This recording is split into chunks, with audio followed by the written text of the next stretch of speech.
মা দেখো আমি এই ছেলেটাকে বিয়ে করেছি। কি হলো মা? রনি তো খুব ভালো ছেলে।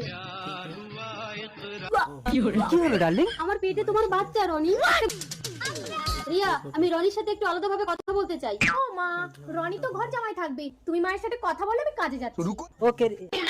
ভালোই তো মেয়েকে বস করেছো। যে মেয়ে আমার ঘর থেকে বার হতো না সে আজ কাজে চলে যাচ্ছে। দেখবে রিয়ার কাছে তোমার আসল মুখোশটা খুলে দেবো। তাতে মনে হয় তোমার মুখোশটাও খুলে যাবে।